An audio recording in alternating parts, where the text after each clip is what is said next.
Bonsoir à toutes et à tous, soyez les bienvenus dans ce 19-20. Nous sommes ensemble pour une heure d'information à 19h30 au sommaire de votre journal national. Ce drame sur une route départementale de Gironde, 43 personnes ont perdu la vie dans la collision entre un car et un camion à bord duquel le corps d'un enfant de 3 ans a été découvert cet après-midi. Nous serons tout à l'heure en direct de Libourne. Une chapelle ardente a été dressée à Puisseguin, l'un des 7 villages dont étaient originaires les personnes âgées décédées. Toute la journée, les familles se sont succédées pour avoir des nouvelles de leurs proches. Mais tout de suite, votre journal régional avec à la une l'évacuation tôt ce matin du dernier camp de migrants à Paris dans un lycée désaffecté du 19e arrondissement. 1300 personnes y vivaient dans des conditions d'insalubrité. Le site Airbnb dans le collimateur des hôteliers parisiens, il dénonce une concurrence déloyale et soupçonne des loueurs professionnels de se cacher derrière des particuliers. Et puis à la fin de ce journal, nous irons au théâtre Mogador à Paris où le jeune public se plonge pendant ses vacances de Toussaint dans l'univers de Jules Verne sous la forme d'une comédie musicale. On commence avec l'évacuation ce matin de plus de 1300 migrants d'un lycée désaffecté du 19e arrondissement de Paris. Ils vivaient depuis l'été dans des conditions insalubres. Ils ont été acheminés vers des centres d'hébergement. Reportage de Séverine Larouille avec Morgane Prévost. Après plus de 6 heures de route, ils posent le pied en terre inconnue. Ces 150 migrants découvrent le lieu qui va les accueillir, une ancienne base aérienne en Auvergne. Chacun prend possession de la chambre où il dormira cette nuit et les prochains jours. C'est mieux qu'à Paris. Là-bas, j'avais pas de place, pas de chambre à moi. On a vraiment perdu espoir quand on était à Paris. Mais là, on a une bonne surprise. Tout le monde s'occupe de nous, on nous traite bien. On est vraiment contents. On ne sait pas quoi dire. Merci pour cet accueil. Au petit matin, ces migrants étaient encore à Paris. Ils occupaient un ancien lycée. Mais à 6 heures, l'évacuation de l'établissement commence. Les migrants sont regroupés avec leurs bagages et montent dans des cars. L'opération se déroule sous haute surveillance. Le bâtiment dans lequel étaient installées ces personnes est un bâtiment qui n'était pas aux normes, qui présentait des conditions sanitaires déplorables. Depuis l'été, les migrants vivent dans cet établissement scolaire désaffecté, mais au fil des semaines, la population s'étoffe. Les conditions de vie deviennent rapidement très mauvaises. Ce matin, la plupart d'entre eux étaient déjà prêts, car la nouvelle de l'évacuation a circulé hier. À chaque fois, la même scène, des migrants sortent de l'établissement en cortège, escortés par la police, et chargent leurs sacs pour un nouveau départ, non sans inquiétude pour certains. Ils ne savent pas où ils vont, ils ne savent pas pour combien de temps ils y vont, ils ne savent pas, dans quelles conditions ils vont être accueillis. Je suis à l'université, je me sens vraiment mal. Ils vont peut-être m'emmener en dehors de Paris, loin d'ici. Comment je vais faire pour étudier ? 1300 migrants sont ainsi partis vers des centres d'hébergement dans notre région ou ailleurs en France. L'ancien lycée a été fermé, mais ses occupants n'auraient pas tous été pris en charge. Ils étaient 80 à manifester cet après-midi devant l'hôtel de ville. Ils réclamaient un endroit où dormir. L'homosexualité est une abomination. C'est pour ses propos tenus qu'elle a regretté ensuite que Christine Boutin, l'ex-présidente du Parti chrétien-démocrate, était jugée aujourd'hui à Paris pour provocation à la haine ou à la violence envers les homosexuels. Sur place, Johan Dorion avec Olivier Badin. Christine Boutin n'a sans doute pas voulu croiser les associations qui la poursuivent pour incitation à la haine. Lors de son procès, elle est donc arrivée puis est sortie par une porte dérobée. En avril 2014, au cours d'une interview réalisée par le magazine Charles, elle y disait que l'homosexualité était une abomination, la phrase de trop pour les associations. Là, il est temps enfin que aussi on arrête et on stoppe ce climat de haine LGBT-phobe qui s'est beaucoup installé, notamment depuis la loi mariage pour tous, parce qu'on a eu diverses personnalités, notamment politiques, qui ont eu des propos LGBT-phobes, c'est-à-dire lesbophobes, homophobes, biphobes et transphobes. Christine Boutin a tenté de montrer qu'elle ne faisait que rapporter une phrase tirée de la Bible et que ses propos avaient été maladroits. Mais le président de la Cour lui a rappelé d'autres interviews qu'elle a pu donner par le passé, confirmant que son opinion sur l'homosexualité était sans équivoque. Il a amené petit à petit Madame Boutin à se contredire sur ses propos et finalement à reconnaître elle-même que l'homosexualité, c'était une identité sexuelle inhérente aux personnes, c'était des comportements sexuels inhérents à des personnes et que finalement, condamner comme abomination et comme péché l'homosexualité revenait à condamner les personnes qui ont cette identité sexuelle. Le jugement sera rendu le 18 décembre. Le procureur de la République a requis une amende de 3 000 €. L'actualité, c'est aussi ce gérant d'une auto-école solidaire d'Aubervilliers qui a entamé une grève de la faim depuis quelques jours. Il proteste contre le retrait d'une subvention que lui accordait le département de Seine-Saint-Denis. L'Assemblée départementale met en cause sa gestion et un taux de réussite trop faible. Voyez ce reportage d'Emmanuel Hunzinger et de Louise Simondet. Ses anciens élèves et ses amis sont venus le soutenir. Voici une semaine que Fatit Lili, le gérant de cette auto-école sociale, ne s'alimente plus. Une grève de la faim pour protester contre la fermeture de son association. La grève de la faim, c'est en fin de compte, c'était le dernier recours face à l'injustice. L'auto-école solidaire a été créée il y a 25 ans et permet aux jeunes en difficulté et aux bénéficiaires du RSA de passer gratuitement le permis de conduire, indispensable pour trouver un emploi. Grâce à AutoPlus, j'ai pu changer de métier, j'ai pu obtenir mon permis de taxi. Aujourd'hui, je me sens si fier d'être chauffeur de taxi. Depuis cet été, les voitures écoles sont à l'arrêt, les salles restent vides et 5 personnes ont été licenciées. Les caisses sont vides. Le conseil départemental, le principal financeur de l'association, a décidé de ne plus la subventionner. Le conseil départemental regrette cette situation, mais explique sa décision par le faible taux de réussite à l'examen du permis de conduire de cette auto-école. 10% contre 55% de réussite pour les autres auto-écoles sociales. Depuis plusieurs années, nous connaissons des difficultés d'ordre administratif très importants avec cette association. Et nous avons des résultats très faibles par rapport à d'autres associations. L'association doit s'inscrire dans la démarche, dans le projet, dans les règles administratives. On est sur des fonds publics, on doit pouvoir justifier de ces financements de fonds publics. L'auto-école solidaire s'estime victime d'une injustice et souhaite reprendre le dialogue. Le département, lui, affirme l'avoir alerté à de nombreuses reprises et avoir été suffisamment patient. Les hôteliers pointent du doigt le site de location Airbnb. Ils dénoncent une concurrence déloyale. Derrière des particuliers se cacheraient des loueurs professionnels. Reportage à Paris de Carla Carrasquera et Fait Blumluber. Les hôteliers montent au créneau contre la plateforme de location d'hébergement Airbnb. Cet établissement du 15e arrondissement a vu son taux d'occupation baisser de 8% au mois d'août. Pour la gérante, pas de doute, elle accuse le site internet de concurrence déloyale. Derrière certains particuliers se cacheraient des loueurs professionnels.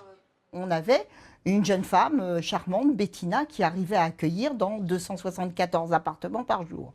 Donc il est évident qu'il y a derrière des sociétés qui ont acheté des appartements et qui ne font que de la location tout au long de l'année. L'UMI, principale organisation patronale de l'hôtellerie, dénonce l'industrialisation de la location d'hébergement, une économie qui échapperait à la fiscalité en vigueur. Les hôteliers rappellent les charges auxquelles ils sont soumis. 35% de notre chiffre d'affaires est de la masse salariale. Nous avons des obligations sécuritaires, réglementaires, d'hygiène qui n'existent pas dans les appartements.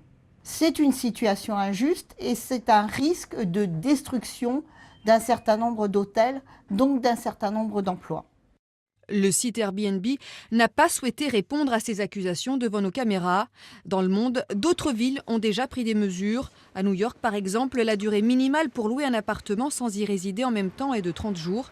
Les hôteliers espèrent que l'État français s'empare de ce dossier. Quant aux loyers, ils ont légèrement baissé à Paris, moins 1,7% en une année. 2/3 des familles parisiennes sont locataires, c'est donc une aubaine pour elles. Est-ce un effet de l'encadrement des loyers? Les explications sur ce sujet de Didier Morel. L'immobilier parisien, c'est toujours et encore un marché dominé par les petites surfaces, au prix très élevé et qui varie fortement selon les arrondissements. En tête des quartiers toujours aussi chers, le 6e, pour lequel il faut débourser en moyenne 41 € du mètre carré. Par contre, le 19e reste un secteur un peu moins coûteux avec un prix de 28 € le mètre carré, charges comprises. La bonne nouvelle, selon le site Log Service, c'est une baisse de 1,7% par rapport à l'an dernier. Est-ce un effet de l'encadrement des loyers qui n'a démarré qu'en août dernier? C'est trop tôt pour le dire d'après les spécialistes du secteur. Car près d'un tiers des annonces immobilières à Paris ne respectent pas les plafonds fixés suite à l'encadrement des loyers. C'est la conclusion d'une autre étude parue début octobre. De nombreux propriétaires refusent encore d'appliquer la loi, alors qu'une majorité des ménages parisiens sont locataires, 2 sur 3 exactement. Et toujours sur la question du logement, comment construire écologique? À quelques semaines du sommet mondial sur le climat, Paris veut montrer l'exemple. Et depuis ce matin, sur le parvis de l'Hôtel de Ville, un pavillon presque entièrement réalisé avec des matériaux récupérés ou recyclés est exposé. Isabelle Dupont avec Clotilde Hazard. Pour la façade, 170 portes palières d'un immeuble de logement. Les marches, elles, sont d'anciennes terrasses de Paris-Plage. La forme du pavillon n'a rien de circulaire, mais l'économie l'est pourtant, car ici 80% des matériaux proviennent de la récup. Ils ont été transformés, valorisés par des ouvriers des services techniques de la ville. Et cela donne ce pavillon de 70 mètres carrés aux formes étranges, bâti en faisant beaucoup travailler la matière grise. On a commencé à travailler avec la filière métal et puis finalement c'est une filière de portes et de portes en bois provenant de Paris Habitat qu'on a travaillé. Et ces portes ont fait le dessin qu'on voit aujourd'hui du pavillon. Donc on part d'abord de ce qu'on a comme stock de matière et on dessine après et ça produit une forme. À l'intérieur, des chaises récupérées dans les bennes des encombrants et des panneaux isolants issus du toit d'un supermarché. En Ile-de-France, 75% des déchets proviennent du BTP. Ce prototype démontre que construire du neuf avec du vieux est possible, voire indispensable. On est très proche de l'épuisement de certaines ressources, les métaux notamment, où dans quelques décennies, on va vraiment être en manque de métaux. Le sable, par ailleurs, qui est une ressource qui rentre dans la composition du béton, n'est pas une ressource infinie. Donc il va bien falloir trouver d'autres façons de construire, de se loger, d'habiter. Et le pavillon circulaire est un démonstrateur de ce potentiel. Jusqu'en janvier, le pavillon abritera des débats, des animations sur l'économie circulaire avant d'être recyclé comme local d'associations sportives. Le préfet de Seine-Saint-Denis plaide l'indulgence pour ces milliers d'automobilistes flashés par un radar sur l'A86 à la hauteur de Drancy, à la sortie du tunnel de Bobigny. Là où l'on roulait habituellement à 90 km/h, un panneau peu visible avertit les conducteurs qu'ils doivent passer à 70 car les abords de ce tunnel sont en travaux. Alors en raison d'un défaut de signalisation, une association avait demandé une amnistie. Si l'État joue la clémence, ce sera tout de même à la justice de trancher. Quant à Bison Futé, il voit vert ce week-end dans le pays, exception faite pour l'Île-de-France où la circulation est classée orange. Demain, dans le sens des départs, pour les retours dimanche, il est déconseillé de regagner Paris entre 17h et 21h. Et cela nous amène à 19h11 à suivre dans ce journal aux 173 galeries présentes à la FIAC sous la verrière du Grand Palais. Il faut ajouter les œuvres qui vous surprendront dans de nombreux coins de Paris, comme au jardin des Tuileries. C'est la FIAC hors les murs que nous vous ferons découvrir dans un instant. On achève bien les anges ou les élégies de Bartabas. C'est à Aubervilliers. Bartabas incarne les anges déçus. C'est au programme de mise en scène également. Mais avant cela, ce soir, du sport avec du rugby. Ce sera le derby francilien entre le Racing 92 et le Stade français. Coup d'envoi à 20h45 au stade de Colombes. Et justement, c'est un match qui aura une saveur très particulière pour un homme, Gonzalo Quesada. L'entraîneur du Stade français a fait ses débuts sur le banc du Racing. Jean-Philippe Lemaire et Olivier Badin l'ont rencontré. Quand deux clubs géographiquement proches se rencontrent, on appelle cela un derby. Et ce rendez-vous face au Racing 92 a une saveur particulière pour Gonzalo Quesada. Car avant d'entraîner depuis 3 ans le Stade français, il est passé par le Racing durant 2 saisons. C'est au Racing où j'ai fait mes premières armes avec plus de responsabilités, où j'ai eu la chance de travailler comme head coach et dans un club qui m'a très bien accueilli, où je garde des souvenirs magnifiques. Donc à chaque fois, ça reste spécial. Ce match oppose 2 équipes qui n'ont pas le même parcours en début de saison. Le Stade français occupe la 10e place. De son côté, le Racing 92 est 4e. La plus grande force du Racing, c'est qu'ils sont dans une période très positive avec des très bons résultats. Ils ont retrouvé un nouveau jeu qui les va très bien. Donc c'est cette confiance qui va devenir leur arme la plus redoutable. Ils vont être ultra motivés, on s'attend à qu'ils soient révoltés après la saison dernière et les résultats. qu'on a eu. Donc notre seule force, c'est qu'on va sans cette pression et que ça permet aussi de nous libérer un petit peu peut-être. Dans ce derby entre voisins qui se connaissent et se respectent, pour les Ciels et Blancs, il y aura de la revanche dans l'air, car le Stade français a battu à 3 reprises le Racing 92 la saison dernière. On se voit très souvent, on se croise à Paris, on a des très belles relations, donc il n'y a pas beaucoup de piment, mais bon, ce qui va rendre un petit goût particulier, je crois que c'est l'an dernier, on a pu gagner chez eux, et je crois qu'ils vont avoir à cœur de rectifier ça très vite, donc on s'attend à un match très âpre. Racing 92, Stade français, l'affiche s'annonce belle. Levé de rideau ce soir pour ce duel du rugby francilien. Et pour ce week-end qui s'annonce, vous avez jusqu'à dimanche. Ce soir, la FIAC fait bouillonner la scène artistique de Paris, visite en 10 haltes au Grand Palais, des classiques de l'art moderne jusqu'aux transgressions de l'art contemporain chinois. Difficile de résumer la multitude d'œuvres réunies pour cette FIAC 2015. Mais il y a, en dehors de cela, le festival off, enfin plutôt la FIAC off, comme on le dit pour le Festival d'Avignon. Certaines œuvres sortent du Grand Palais. On peut les découvrir au hasard d'une promenade dans la capitale. Reportage de Marie Berrurier avec Noé Salem.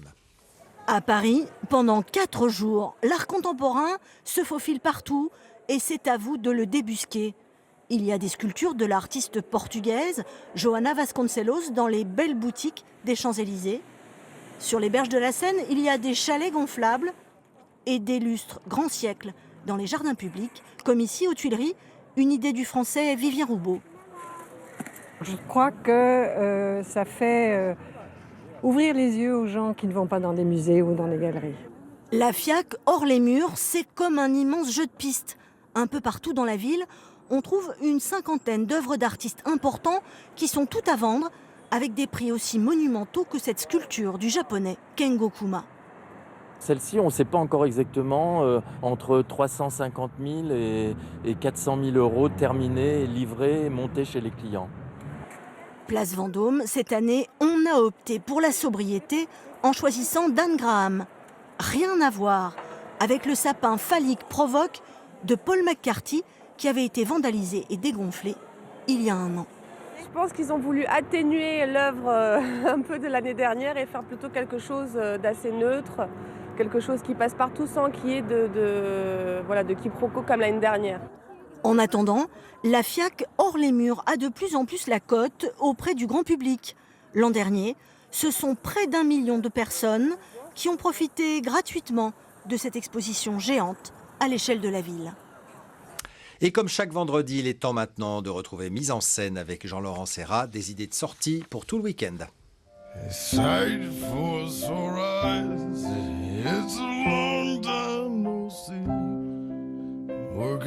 Avec son caractère aussi trempé que celui d'un étalon Bartabas, c'est devenu en plus de 30 ans une véritable référence dans le théâtre équestre. Et c'est ici, à Aubervilliers, chez Zingaro, le théâtre qu'il a créé, qu'il présente sa toute nouvelle création, Rencontre avec celui que l'on nomme l'homme-cheval. Bartabas, on achève bien Les Anges et votre nouveau spectacle. Quelle est la direction de cette nouvelle création ? Pour moi, le théâtre est un rituel, c'est-à-dire qu'à Zingaro, on ne raconte pas une histoire. On n'est pas dans un roman, ni assister à un film.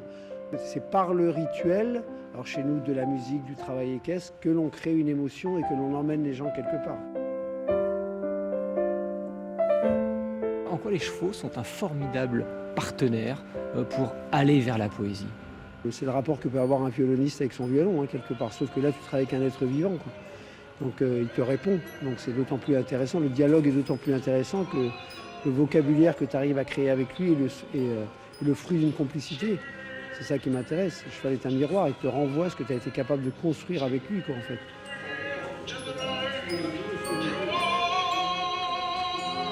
Il y a un vrai rapport de donnant-donnant, j'allais dire, parce que vous savez, nous, si vous voyez l'organisation de notre vie ici à Zingaro, tout est axé autour des chevaux. Disons que moi j'arrive à lire un peu exactement ce que pense le cheval. Je peux vous dire qu'est-ce qu'il va faire pratiquement au pas près, où est-ce qu'il va aller, qu'est-ce qu'il regarde. Vous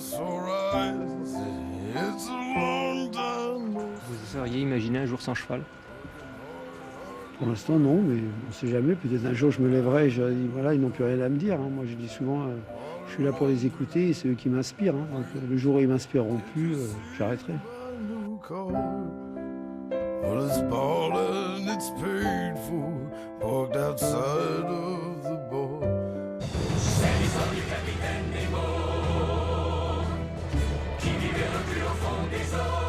Avec ses marionnettes et son décor en forme de livre, l'œuvre de Jules Verne est transposée ici sur la scène du théâtre Mogador en comédie musicale destinée à tous les publics. Bienvenue dans ce voyage extraordinaire pour petits et grands, direction l'aventure.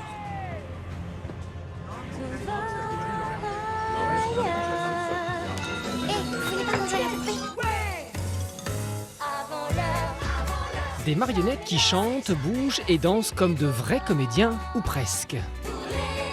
Bienvenue au pays des illusions et de la manipulation. C'est une technique très particulière parce que tu dois vraiment transmettre ton énergie et tout ce que toi tu aimerais faire en tant que comédien.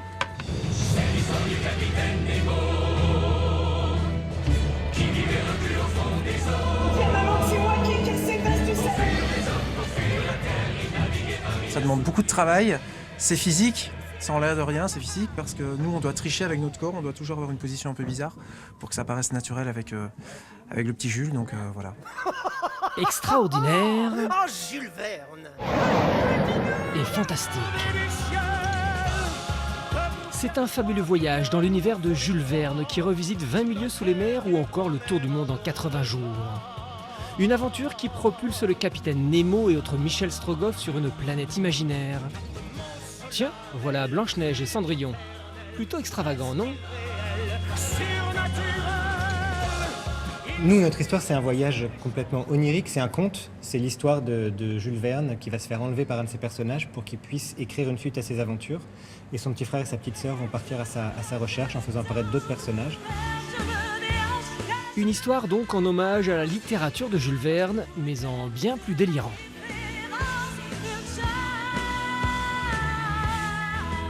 Moi, mon père, il m'avait acheté des livres de Jules Verne, mais je trouvais ça ennuyant et je trouve que c'est bien de le faire en théâtre parce que c'est pas pareil que dans les livres. On a l'impression d'être dans un dessin animé, de faire partie du spectacle, c'est génial. Le voyage extraordinaire de Jules Verne avec Blanche-Neige et ses amis, un monde merveilleux et réussi. On se quitte avec l'agenda et 3 idées de sortie pour ces vacances, avec tout d'abord un spectacle façon cabaret à découvrir au Cirque Électrique. On a volé le bras de Constantinus, un titre à l'image de cette revue aussi drôle que décalée, qui nous plonge dans l'univers du tatouage et de ses créatures. Un musical orchestré par le duo Anne et Julien, connu pour leur exposition Tatoueurs et tatoués au musée du Quai Branly. Attention donc, monstre et délirium en perspective.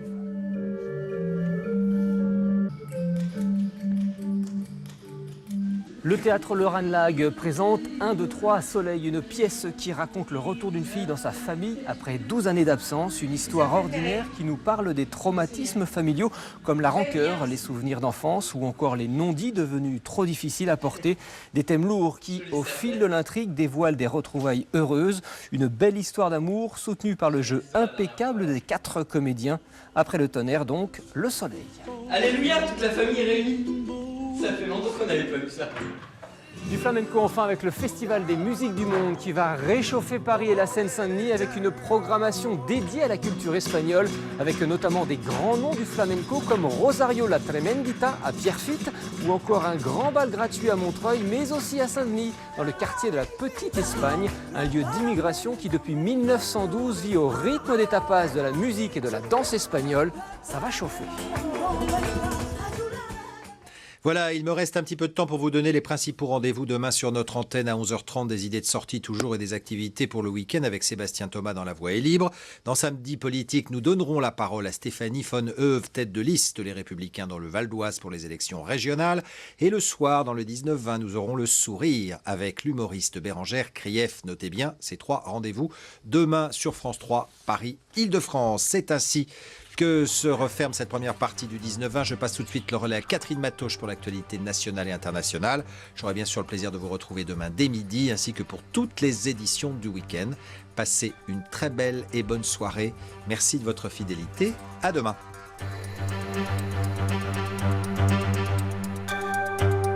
Retrouvez toute votre actualité régionale sur l'application France 3 Régions.